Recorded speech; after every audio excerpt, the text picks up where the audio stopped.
नमस्कार। हर एक बच्ची के पास उसकी अपनी किताबें हों, नोटबुक्स हों, स्कूल से लेकर कॉलेज तक पहुंचने के समान अवसर हों, घर पर पढ़ने के लिए एक डेस्क हो और पढ़ने का इत्मीनान भरा समय भी हो। एक प्रगतिशील समाज की ये एक सुंदर तस्वीर है और ये सुनिश्चित करना हम सब की जिम्मेदारी भी है। लेकिन आंकड़ों की बात करें तो साक्षरता दर में महिलाएं अब भी पुरुषों की तुलना में पीछे हैं। उच्च शिक्षा या उच्च पदों पर उनकी पहुंच अब भी कम है, यानी इस दिशा में कार्य करने की आवश्यकता है। और इस विषय पर चर्चा के लिए आज हमारे साथ स्टूडियो में मौजूद हैं नेशनल ह्यूमन राइट्स कमीशन के ह्यूमन राइट्स एडवाइजरी के special monitor professor doctor Kanhaiya Tripathi. Doctor Tripathi, कार्यक्रम में आपका बहुत बहुत स्वागत है। थैंक यू जी, तो लैंगिक समानता और शिक्षा को लेकर बातचीत करेंगे। सबसे पहले तो अगर हम शिक्षा और साक्षरता की परिभाषा में जाएं तो इसकी परिभाषा क्या है? क्या आज के समय को देखते हुए और लैंगिक समानता के संदर्भ में अगर हम बात करें तो वित्तीय साक्षरता, डिजिटल साक्षरता, कानूनी और सामाजिक जागरूकता भी इसके आयाम में शामिल हैं? सा विद्या या विमुक्ते, ऐसी शिक्षा जो कि लोगों को अपने से विमुक्त करती है, ऐसी यही शिक्षा होती है। तो निश्चित रूप से लैंगिक समानता है, इसको लेकर के पूरे देश में अभियान चल रहा है। और जो देश की महिलाएं हैं वो किस तरीके से मुख्य धारा में शामिल हों, इसके लिए निश्चित रूप से भारत सरकार और हम सभी लोग स्पेशल मॉनिटर के रूप में जो काम कर रहे हैं, इसमें राष्ट्रीय मानवाधिकार आयोग ये चाहता है कि हम मानवाधिकार शिक्षा को बढ़ावा दें और लैंगिक समानता उसमें शामिल हो। और जैसे कि आपने सवाल किया कि हमारे जो जनरेशनल गैप्स है वो किस तरीके से उसमें सुधार होगा, तो निश्चित रूप से यह जो प्रयास है मानवाधिकार आयोग का, यह उसमें एक महत्वपूर्ण कड़ी है। जी बिल्कुल। और अगर हम लैंगिक समानता की बात करें, शिक्षा एक मूलभूत अधिकार भी है। और किस तरह का आप देखते हैं जब हम स्कूलों में, कॉलेजों में, और आप जिस तरह से निरीक्षण करते हैं, तो क्या स्थिति है अभी लैंगिक समानता को लेकर शिक्षा के क्षेत्र में? अभी भी बहुत सारे ऐसे ग्रास रूट लेवल पे अगर हम जाएं, जैसा कि हम अपनी मॉनिटरिंग में पा रहे हैं कि अभी भी जो अवेयरनेस चाहिए उस तरीके से नहीं है। और वो चाहे केंद्रीय विद्यालय हों, चाहे वो डिग्री कॉलेज हों, चाहे वो गवर्नमेंट कॉलेज हों, स्टेट यूनिवर्सिटी हो या सेंट्रल यूनिवर्सिटी हो, इन सारे जगह जहाँ भी मैंने मॉनिटरिंग में ये पाया कि जो भी हमारे जिस तरीके से अवेयरनेस होनी चाहिए उस तरीके से अवेयरनेस नहीं है। और अगर मान लीजिए कि हम जहाँ जहाँ गए, उन लोगों ने कहा कि ये तो हमारे यहाँ पहली बार किसी आयोग की पहल हुई है जी, तो यह एक नई चीज़ शुरू हुई है और इससे निश्चित रूप से सुधार आएगा। जी, तो जब आप निरीक्षण के लिए जिस तरह से आप बता रहे हैं कि आप जाते हैं, तो किस तरह से आप बातचीत करते हैं? क्या फोकस होता है? मतलब छात्र छात्राओं के साथ, शिक्षकों के साथ, जो एडमिनिस्ट्रेटिव उनका स्टाफ है उनके साथ बातचीत करके किस तरह से इस सब्जेक्ट को समझाने की कोशिश होती है? देखिए, सबसे पहली बात यह है कि मानवाधिकारों पर उनके यहाँ क्या अभी कोर्स में दिया गया है, किन किन विषयों पर पढ़ाया जा रहा है। अमूमन हम जितने भी जगह गए जहाँ पर ही हम निरीक्षण कर रहे हैं, वहाँ हमने पाया कि मानवाधिकार पर बातें कम हुई हैं। किसी कोर्स का एक हिस्सा कहीं पर बन करके ये सब रह गया है। तो मेरी एक कोशिश है कि किस तरीके से एक नए तरीके का कोर्स लोगों के बीच में जा सकता है। जैसे मैं सेंट्रल यूनिवर्सिटी श्रीनगर गया, गढ़वाल यूनिवर्सिटी श्रीनगर, तो वहाँ पर मैंने ये कहा कि आप अपने यहाँ एक कोर्स शुरू करिए, चाहे वो पहले सर्टिफिकेट कोर्स हो, फिर डिप्लोमा हो, उसके बाद एक पीजी लेवल का कोर्स शुरू हो। उन्होंने एक्सेप्ट किया। उसी तरीके से एनआईटी श्रीनगर में हम गए, वहाँ पर भी बातें हुई, वहाँ पर भी इस तरीके की बातें आई। हम ये कोशिश कर रहे हैं कि जितने भी विश्वविद्यालय हैं, जितने भी एनआईटी, आईआईटी या सेंट्रल यूनिवर्सिटी, स्टेट यूनिवर्सिटी हैं, वहाँ पर सबसे पहले एक ह्यूमन राइट्स सेल बनाया जाए। जी, तो ये सबसे पहले मेरी कोशिश है कि ह्यूमन राइट्स सेल हो जाए। उसके बाद जब हम केवी में गए तो वहाँ पर देखे कि बच्चे तमाम तरीके के कार्यक्रम कर रहे हैं और उसमें उनकी प्रार्थनाएं हो रही हैं, फिर आज का विचार प्रस्तुत हो रहा है। तो मैंने उनसे कहा कि आज से आप लोग मानवाधिकार की बात करेंगे और एक सेगमेंट उनका ये होगा मानवाधिकार की बात। तो बच्चे अब मानवाधिकार की बात करना शुरू करेंगे। जी, और इसी तरीके से मैं एनआईटी में गया और आईआईटी में गया, तो उनका ये लेवल थोड़ा अलग है, उनकी कार्यशैली अलग है। उनके पठन पाठन का तरीका अलग है, लेकिन हमने वहाँ पर ये कहा कि आप एक नया पेटेंट लेकर के आइए जो मानवाधिकार पर केंद्रित हो। एक हमें ऐप डेवलप करके दीजिए वो मानवाधिकार पर केंद्रित हो। एक लोगो बना करके दीजिए जो human rights, education and gender equality को रिफ्लेक्ट करता हो। तो इस तरीके की मेरी पहल है, और ये मैं बता रहा हूँ मैडम कि सभी लोगों ने अप्रिशिएट किया और सभी लोगों ने बहुत ही अच्छे मन से इसका स्वागत किया। और चाहे वो डायरेक्टर हों, चाहे यूनिवर्सिटी के वीसी हों, चाहे केबी के प्राचार्य हों या गवर्नमेंट कॉलेज के प्राचार्य हों, सभी लोगों ने कहा कि हम इसको अब हम करेंगे। आज हम मेडिकल कॉलेज में गए थे, वहाँ पर बहुत सारे उनके कार्यक्रम होते हैं, लेकिन स्पेसिफिकली मानवाधिकार शिक्षा पर कोई बातचीत नहीं होती। तो उन्होंने कहा कि हम अब हर तीसरे महीने में एक मानवाधिकार पर परिचर्चा किया करेंगे। जी, तो एक तो मानवाधिकार को लेकर जागरूकता बढ़ाना है, और जो हमारा विषय है बातचीत का कि मानवाधिकार और लैंगिक समानता। और अगर हम बच्चों की शिक्षा व्यवस्था को लेकर बातचीत करें और बिल्कुल प्राइमरी से शुरुआत करें, जिस तरह से बेटी बचाओ बेटी पढ़ाओ जैसे अभियान देश भर में चलाया जा रहा है, ताकि कम से कम स्कूलों में पहले बच्चियों की उपस्थिति सुनिश्चित किया जा सके, आपको लगता है कि इस प्रयास में तकरीबन सफलता मिली है? बिल्कुल सफलता मिल रही है, क्योंकि सरकार जो नारा देती है वो केवल नारा नहीं है, सरकार अपनी तरह से काम कर रही है। लेकिन अभी तक बहुत सारे ऐसे लोग हैं जो कि शिक्षा से वंचित हैं, उन्हें हमें मेन स्ट्रीम में लाना है। जो शिक्षा में वंचित नहीं, जो शिक्षा की मुख्य धारा में हैं, वो भी मानवाधिकार को नहीं जानते, अपने अधिकारों को नहीं जानते और अपने कर्तव्यों को नहीं जानते। तो इसे हमें उन्हें बताना है जी। यह काम एजुकेशन सिस्टम के माध्यम से ही होगा। इसलिए राष्ट्रीय मानवाधिकार आयोग ने मुझे दायित्व दिया है कि मैं पूरे देश की ऐसे इंस्टीट्यूट को कवर करूं, वहां पर जाऊं, वहां विजिट करूं, वहां क्या स्थितियां हैं उसको मैं देखूं और उसकी मॉनिटरिंग के बाद एक रिपोर्ट प्रस्तुत करूं। क्या नई चीज़ें हो सकती हैं उस पर एक एडवाइजरी राष्ट्रीय मानवाधिकार आयोग जारी करेगा।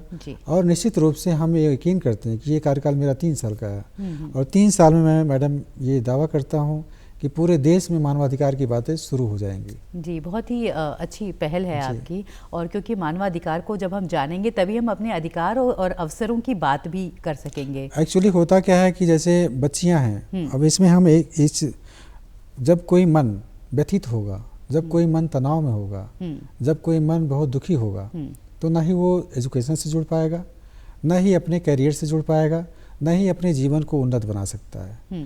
तो इसलिए हमने चाहे यूनिवर्सिटी के वाइस चांसलर से मैंने बात की, चाहे डायरेक्टर से मैं बात की, मैं खुद जा कर के हॉस्टल को विजिट कर रहा हूँ।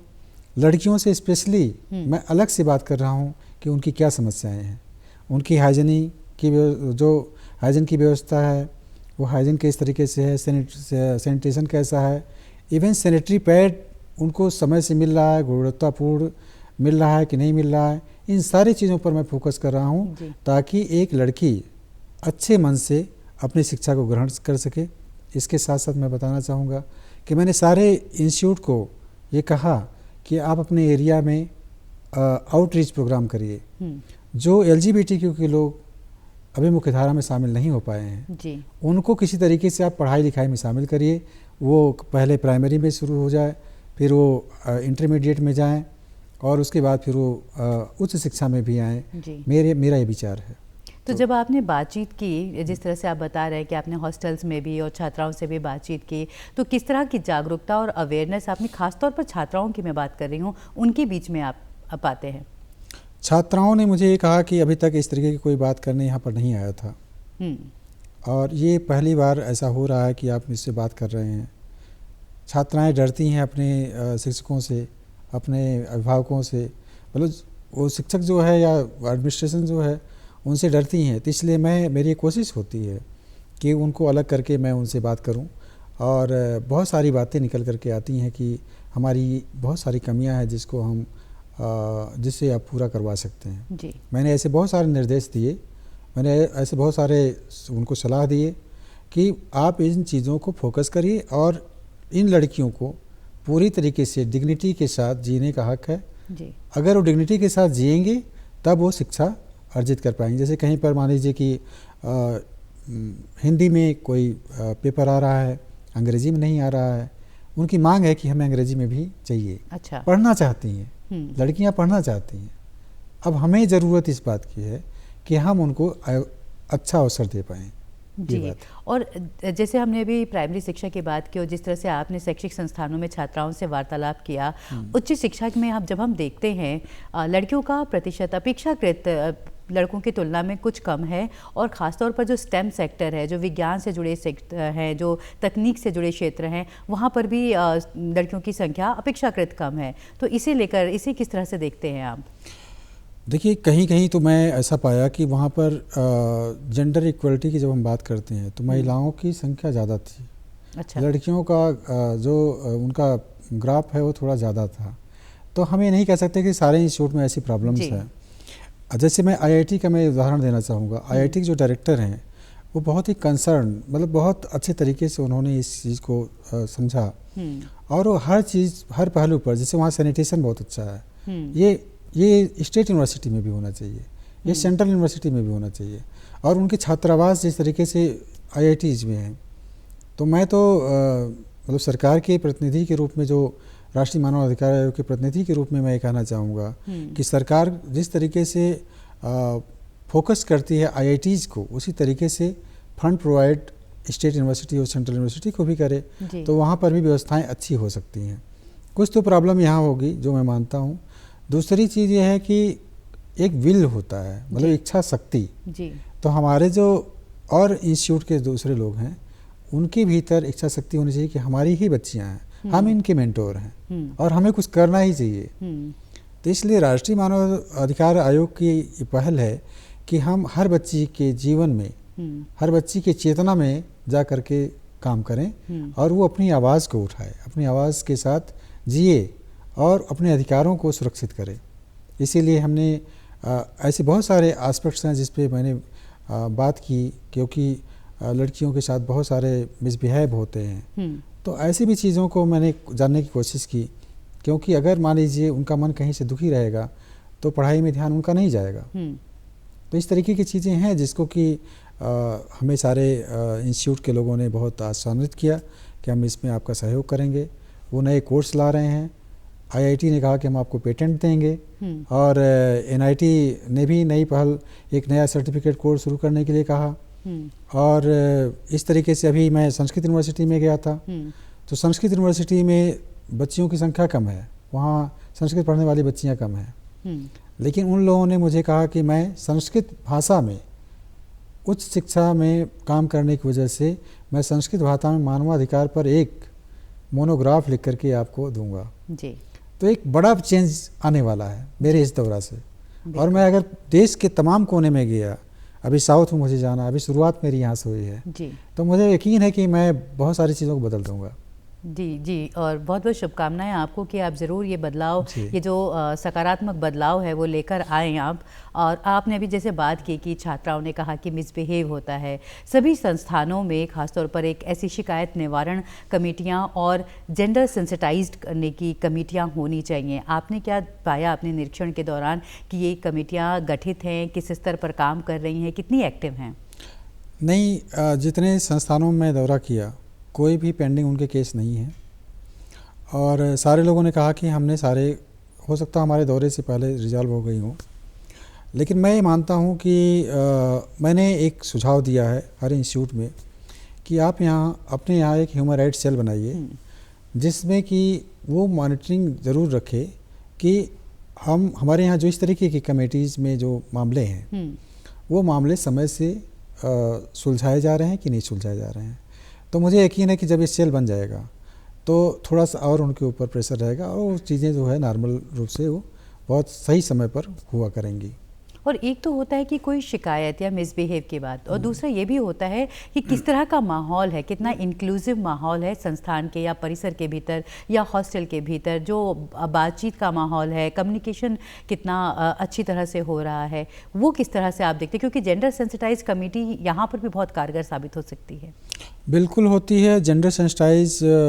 मैंने कहा ना कि जैसे मैंने एक पहले की कि आप लोग LGBTQ के लोगों को मुख्यधारा में शामिल करिए। जेंडर का मतलब केवल वुमेन नहीं होता है, हम तमाम जेंडर के जो और भी लोग हैं उनके बारे में भी बात करें। तो LGBTQ के लोगों के अधिकारों के बारे में, उसके अलावा जैसे जो डिसेबल पर्सन हैं जी, तो उनके लिए वहाँ पर लिफ्ट की अच्छी व्यवस्था है कि नहीं है, उनको व्हील चेयर है कि नहीं है, इन सारी चीज़ों पर मैं फोकस किया। कहीं मैं खुद हॉस्टल में गया, दौरा किया, बातचीत किया, वहाँ पर खुद जहाँ डस्ट है उन लोगों को मैंने कहा कि अगर आपके यहाँ हाइजीन नहीं रहेगी, कहीं फूड क्वालिटी नहीं अच्छी है, तो मैंने फूड क्वालिटी सुधारने के लिए बात की। इट मीन्स कि अगर आप होलिस्टिक अप्रोच अपना करके अगर इसको नहीं काम करते हैं तो आप लक्ष्य से बहुत दूर रह जाएंगे। जैसा कि हमें पता है और पूरे भारत को और दुनिया भर को SDG गोल्स को अचीव करना है जी, तो ऐसे बहुत सारी चीज़ें हैं जिसके पर आपको फोकस्ड होना ही पड़ेगा जी, ठीक है। तो इसके लिए हमने इसलिए लोगों से कहा कि देखिए आप अपने यहाँ इन्वायरमेंट पर भी काम करिए। नेचर फेथ की मैंने बात की, क्योंकि अगर हमारा वातावरण अच्छा रहेगा, हमारा मन अच्छा रहेगा, तब हम अपने मानवाधिकारों की रक्षा कर पाएंगे। क्योंकि हवा भी तो हमें चाहिए, हमें पेड़ से अच्छी हवा चाहिए, अच्छे पानी चाहिए। वाटर कूलर कितने दिन तक हमारे लिए सहयोगी होंगे जी। अगर मान लीजिए वातावरण में क्लाइमेट चेंज में इतनी सारी दुर्घटनाएं रहेंगी तो निश्चित रूप से प्रॉब्लम रहेगी, मेरा मानना है। जी, सतत विकास के लक्ष्यों को हासिल करने के लिए शिक्षा देखा जाए तो एक मूलभूत एक आवश्यकता है। बिल्कुल। और आप LGBTQ की बात कर रहे हैं, जब आपने निरीक्षण किया तो आपको क्या LGBTQ समुदाय के विद्यार्थी, स्टूडेंट्स या स्टाफ मिले? नहीं मिले, नहीं मिले। इसलिए मैंने सबसे कहा कि देखिए, हो सकता है कोई LGBTQ ग्रुप का व्यक्ति या बच्चा वह 12वीं के बाद फिर आगे न जाता हो, तो आप लोग ऐसे लोग, थोड़ा सा आप लोगों को बाहर निकलना पड़ेगा, उन लोगों को तलाशना पड़ेगा, उनको अपने यहाँ पढ़ाई में शामिल करना पड़ेगा। मैंने कहा कि आप कई जगह मैंने ये भी सलाह दी कि आप LGBTQ ग्रुप के लोग वहाँ पर जा कर के जागरूकता करिए, अपने एडमिशन प्रोसेस में भी उसको शामिल करिए जी, क्योंकि हो सकता है विज्ञापन के माध्यम से उनको पता चले और उसके माध्यम से वो आ जाएं। जी। तो हमारा ये प्रयास है कि जो मार्जिनलाइज्ड कम्युनिटी है उसको किस तरीके से मेन स्ट्रीम में शामिल किया जाए, किस तरीके से उनके अधिकारों की रक्षा हो और किस तरीके से सतत विकास लक्ष्यों को हासिल करने में हम मदद कर सकते हैं, भारत कैसे मदद कर सकता है। बिल्कुल। तो एक इस तरह का एक माहौल बनाने की, एक वातावरण बनाने की, और सबसे अच्छी बात यह है कि मैं उत्तराखंड से शुरू किया हूँ। जी बिल्कुल, देवभूमि से आपकी इस यात्रा की शुरुआत हुई है, इस पहल की शुरुआत हुई है। और अगर हम बात करें लैंगिक समानता की और उच्च जो भी ये संस्थान हैं या फिर उच्च पदों की हम बात करें, नेतृत्व क्षमता वाले पदों पर बात करें, वहाँ पर महिलाओं की स्थिति अब भी आंकड़ों के मुताबिक अपेक्षाकृत कम है। तो इस दिशा में क्या कुछ प्रयास किए जाने की संभावना आपको लगती है? भारत की लड़कियाँ बहुत होनहार हैं, उनके भीतर बहुत क्षमताएँ हैं और उनसे हमें बहुत उम्मीदें हैं। और मैं आपको बताना चाहूँगा कि मैं राष्ट्रपति प्रतिभा पाटिल जी का संपादक था, भारत की पहली महिला राष्ट्रपति जी। तो एक महिला नेतृत्व के साथ मैंने काम करने का मतलब अनुभव जुटाया है। और आपको मैं बता दूं कि 44 वर्ष की उम्र में एनालिना बेयरबाक, जो कि संयुक्त राष्ट्र मानवाधिकार संयुक्त राष्ट्र महासभा की अध्यक्ष हैं, 44 वर्ष की अवस्था में, तो हमारे देश की लड़कियां भी ऐसे बहुत सारे कीर्तिमान स्थापित कर सकती हैं, वो कर रही हैं। नेतृत्व क्षमता है, बस उन्हें थोड़ा सा अवसर मिल जाए, अवसर मिल जाएगा, सारा हो जाएगा, सब कुछ हो जाएगा और वो अपने अचीवमेंट से देश को गौरवान्वित करने वाली हैं। कल्पना चावला को ले लीजिए, ऐसी बहुत सारी स्त्रियां हैं जिन्होंने हमारे देश का नाम रोशन किया है। तो हमें ये कोशिश करनी है कि जहाँ पर वो पीछे छूट रही है ना, उनको हमें मुख्यधारा में शामिल करना है। जी। और कई बार हम जब उच्च शिक्षा और उच्च पदों की हम बात कर रहे हैं, ऐसा भी होता है जो हमारी जो सामाजिक सोच है अब भी बहुत, और आर्थिक पृष्ठभूमि किसी परिवार की किस तरह से सपोर्ट करती है कि अभी माता पिता बेटे के करियर के लिए या शिक्षा के लिए निवेश करते हैं, बेटी की शादी के लिए। हालांकि सोच में भी बहुत बदलाव आ रहा है और माँ बाप अब बेटियों को भी डॉक्टर, इंजीनियर या जो भी वो चाह रही हैं उस दिशा में आगे बढ़ा रहे हैं। यहाँ पर आप किस तरह के बदलाव की गुंजाइश देखते हैं? बदलाव हो रहा है और निरंतर बदलाव होगा। और अभी तो तमाम इतना रिवोल्यूशनरी परिवर्तन भारत में हो रहा है और भारत सरकार इसके लिए बहुत प्रयास कर रही है। भारत सरकार ये चाहती है कि हमारी बेटियां आगे जाएं और इक्वलिटी के लिए वो सतत प्रयास जारी हो रहा है। तो डॉक्टर अंबेडकर का सपना था, सावित्रीबाई फुले का सपना था कि हमारी लड़कियां आगे चल कर के नाम रोशन करेंगी। आज भारत सरकार जो काम कर रही है ना, वो माइलस्टोन है। हम्म। और अगर मान लीजिए शिक्षा में जो निवेश है वो थोड़ा सा और बढ़ गया, तो मुझे ये लगता है कि आने वाले समय में हमारे यहाँ लड़कों से आगे लड़कियाँ होंगी।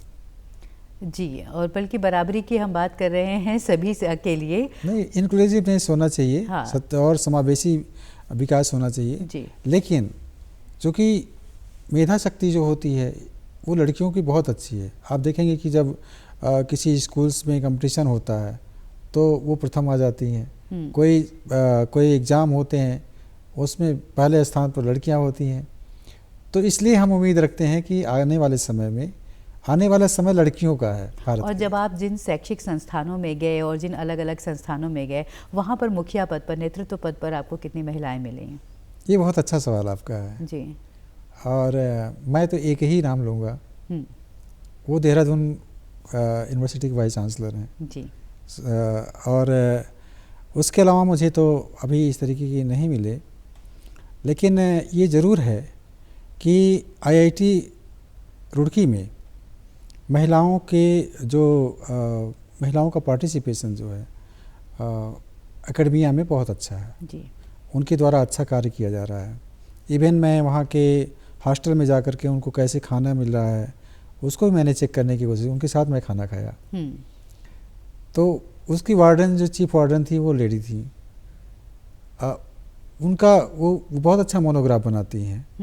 और निश्चित रूप से मैं मानता हूँ कि भले ही मतलब कि वो नेतृत्व में नहीं है, भले ही वो कुलपति और डायरेक्टर नहीं है, लेकिन जहाँ कहीं भी हैं वो अच्छा काम कर रही हैं। जी, बिल्कुल कर रही हैं, ये बात है जी। और जब हम ये इंक्लूसिवनेस की बात कर रहे हैं और लैंगिक समानता की बात कर रहे हैं, किस तरह की नीतिगत तौर पे अगर हम कहें, किस तरह के बदलाव या हस्तक्षेप की आवश्यकता आप देखते हैं?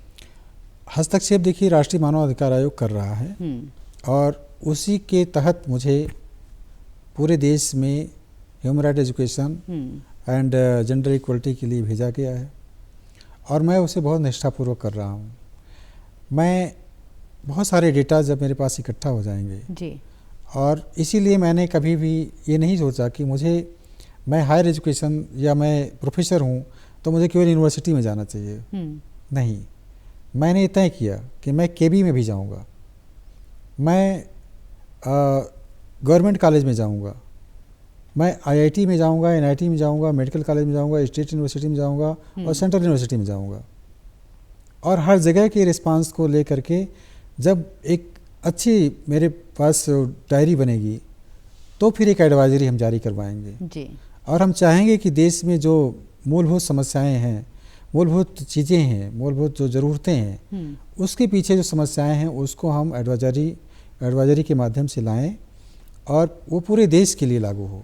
तो एक मेरी कोशिश है और पॉलिसी निश्चित रूप से इसी तरीके से डेवलप होती है। जी बिल्कुल, जैसे कि एक संस्थागत सपोर्ट अभी इस साल बजट में हमने देखा कि सभी ज़िलों में महिला छात्रावास बनाए जाने की घोषणा हुई। तो जो इस तरह का जो संस्थागत सपोर्ट है वो छोटे शहरों गाँव से भी लड़कियां फिर पढ़ने के लिए बाहर निकल सकती हैं और उन्हें एक सुरक्षित माहौल मिल सकता है। तो इस तरह के संस्थागत सपोर्ट की आवश्यकता है। बिल्कुल, भारत सरकार बहुत ही जेंडर सेंसिटाइजेशन को लेकर के, उनके एम्पावरमेंट को लेकर के काम कर रही है और इसके तहत ही ये बजट में इतना प्रावधान किया गया। और मुझे ये लगता है कि आने वाले समय में ऐसे बहुत सारे इनिशिएटिव भारत सरकार लेने वाली है जिसके माध्यम से जेंडर इक्वलिटी को हम अचीव कर पाएंगे। और मुझे ये भी लगता है कि जिस तरीके के अभी तक मान लीजिए कमियां हमारी रही हैं उसको हम दुरुस्त करेंगे, उसको और अच्छा करने की कोशिश करेंगे और मूल चेतना जो हमारी है वो अपदीपो भाव की है, आत्म प्रकाशित होने की है। तो निश्चित रूप से भारत सरकार ये कोशिश कर रही है कि हर व्यक्ति की निजता, उसकी स्वतंत्रता, उसकी गरिमा सुरक्षित हो।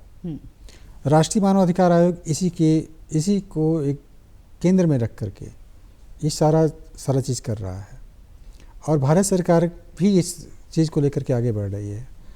मुझे लगता है कि हमें निराश नहीं होना चाहिए, हमें आशावादी होना चाहिए और निश्चित रूप से जो आशावादी होकर के हम आगे काम करेंगे तो एक बड़े अचीवमेंट्स को हासिल कर सकते हैं, भारत को विकसित राष्ट्र बना सकते हैं। 2047 तक हमें विकसित राष्ट्र बनाना है, तो हमें उन सारे अचीवमेंट्स को हासिल करना होगा जो हमें चाहिए, जिससे कि हम पूरे विश्व में एक आइकॉनिक कंट्री के रूप में जाने जाएं। तो इस तरीके का मतलब प्रयास भारत सरकार भी कर रही है, और मैं ये चाहता हूँ कि हर इंडिविजुअल और हर कलेक्टिव एफर्ट्स जो एक साथ काम करेंगे तो यह देश बहुत उन्नत होगा, बहुत आगे जाएगा, और इसको कोई पीछे नहीं कर पाएगा।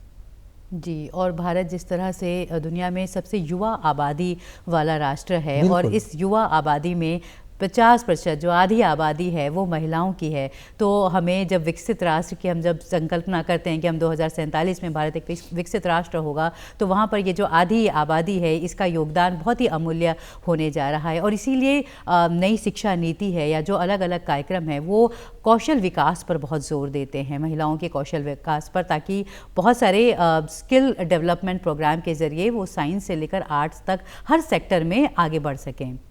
बिल्कुल, और ये कोशिश है इनकी पूरे भारत सरकार की कि इसके डेवलपमेंट पर हम फोकस्ड हों, क्योंकि जो हाथ का हुनर होता है वह व्यक्ति को अंदर से एम्पावर करता है, सशक्त बना देता है। और हाथ का हुनर और अंतःकरण की जो आवाज़ है, ये दोनों एक साथ अगर काम करने लगें तो भारत की जो आधी आबादी का प्रश्न नहीं है, वो चाहे इंडियन डिविडेंड के रूप में जिसे हम देख रहे हैं, वह जेन जी की बात नहीं मैं करूँगा, आने वाले जो जनरेशन्स है वो लोग भी इसको ये महसूस करेंगे कि हमें कहाँ जाना है, हमें क्या अचीव करना है, और हमें कैसे प्रतिस्पर्धाओं में शामिल होना है, क्योंकि हम तो एक प्रतिस्पर्धा में शामिल लोग हैं, और स्त्रियाँ उसमें सबसे ज़्यादा सहयोगी साबित हो सकती हैं। हम कृषि विकास की बात करें, कृषि क्षेत्र में जो लड़कियां काम कर रही हैं, किसान हैं, उनका भी योगदान है। ऐसी बहुत सारी लड़कियां हैं जो कि एनवायरनमेंट के लिए काम कर रही हैं। समेकित में देखा जाए और समग्रता में देखा जाए तो सब मानवाधिकार के विषय हैं। जी, और खेती में देखा जाए तो 1/3 से ज़्यादा जो वर्क फोर्स है वो महिलाओं का वर्क फोर्स है। बिल्कुल करते हैं, महिला किसान हैं। जी, और उनकी अगर वो नहीं काम करें तो मुझे नहीं लगता है कि भारत जो है वो बहुत आगे तेज़ी से बढ़ पाएगा। जी, तो इसलिए महिलाओं को हमें कभी कमतर आंकना ही नहीं है, उनके बारे में सोचना हमें इस तरीके से है कि हम किस तरीके से उनको साथ लेकर के चलें, उनको पढ़ाई लिखाई में शामिल करें, तभी वो आगे आएंगे। तो किस तरह का बुनियादी, हम अगर कहते हैं कि किसी महिला को सशक्त बनाना है, किसी बच्ची को सशक्त बनाना है, कि उसकी कम से कम सोच पर कोई रोक ना हो, अगर वो वैज्ञानिक बनना चाहती है, जैसे हम पहले कहते थे कि अगर एक वैज्ञानिक की कल्पना करो तो एक बच्चा एक वृद्ध व्यक्ति की पुरुष की तस्वीर बनाता है, लेकिन अब एक महिला की भी तस्वीर बने एक वैज्ञानिक के तौर पर। एक किसान की कल्पना करें तो एक महिला किसान की तस्वीर भी बने। तो जो सोच के स्तर पर बदलाव करना है, जो समाज के स्तर पर बदलाव करना है, जो आ भी रहा है, और इस दिशा में और भी प्रयास करने की अलग अलग स्तरों पर आवश्यकता भी है। आपको मैं बहुत ही मतलब आप शायद जानती भी होंगी, हमारे देश की पहली महिला कुलपति जो है वो हंसा मेहता थी, और हंसा मेहता जी संयुक्त राष्ट्र मानवाधिकार सार्वभौम घोषणा पत्र जब तैयार हो रहा था तो उसकी एक सदस्य भी थी। और ऐसा नहीं कि मतलब अभी की बात है, वो निरंतर महिलाएं जो है शामिल रही हैं। जी, हमें ये कोशिश करनी है कि किस तरीके से आज, अगर आपने पूछा कि वो कैसे आगे बढ़ सकती हैं, तो उसका एक ही जवाब है, शिक्षा। बिल्कुल। दूसरा जवाब ये है कि हर लड़की को अवसर मिले, शिक्षा और अवसर। तीसरी बात यह है कि लड़की लड़के में भेद जो है समाज का वो मिट जाए। स्कूल कॉलेज जो हैं वहाँ पर भी जेंडर वाइसनेस ना हो, वहाँ पर भी लड़की लड़के को समान देखा जाए। ये सारी चीज़ें जो हैं ये बुनियादी ज़रूरतें हैं, सोच के स्तर पर बदलने की ज़रूरत है, और ये बदलाव हो रहा है। पहले हो सकता है कि हमारी महिलाएं कम पढ़ी लिखी थीं जी, लेकिन जब कम पढ़ी लिखी थी उस समय भी हमारे बीच में हंसा मेहता थी। जी, उस समय भी हमारे यहाँ सेवा शुश्रूषा के लिए मदर टेरेसा जानी जाती हैं। तो हमें अगर हम अतीत में जाते हैं, जी अहिल्याबाई होलकर का नाम लें, बिल्कुल। उन्होंने कितना बड़ा रिवोल्यूशनरी चेंज किया है। आध्यात्मिक रूप से उन्होंने भारत को समृद्ध बनाया। तो रानी लक्ष्मीबाई हैं, उनका नाम लें। तो अगर मान लीजिए हमारा अतीत इतना गौरवशाली रहा है जी, आज की लड़कियां हमारे गौरवशाली इतिहास के लिए एक भारत को अच्छी तस्वीर देने के लिए कैसे नहीं तैयार होंगी? बिल्कुल तैयार हैं। और ऐसी तस्वीरें हैं हमारी, हैं। चाहे क्रिकेट के मैदान से देख करके, स्कूल से लेकर के अंतरिक्ष तक, चंद्रयान भेजने तक हमने जब तस्वीरें देखी तो महिलाएं ही थीं। तो वो तस्वीर है। और मानवाधिकार आयोग जिस तरह से कार्य कर रहा है और जिस तरह से शैक्षिक संस्थानों में एक चेतना विकसित करने का प्रयास कर रहा है, आपको इस कार्य के लिए बहुत बहुत शुभकामनाएं कि ये कार्य देश भर में इस तरह चले। आप हमारे स्टूडियो में आए और हमारे साथ ये सारी जानकारियाँ साझा की, इसके लिए आपका बहुत बहुत धन्यवाद। आपका भी धन्यवाद, बहुत अच्छा लगा। और हम चाहते हैं कि सभी पढ़ें और सभी आगे बढ़ें। नमस्कार। तो सभी पढ़ें और सभी आगे बढ़ें, ये संदेश दे रहे हैं डॉक्टर कन्हैया त्रिपाठी। और देश की बेटियां हर मोर्चे पर आगे हैं और हर मोर्चे पर उनकी तस्वीरें दिखाई दे रही हैं। बस इस प्रयास को गांव से लेकर शहर तक, महानगर तक आगे बढ़ाए जाने की ज़रूरत है। कार्यक्रम में इतना ही। नमस्कार।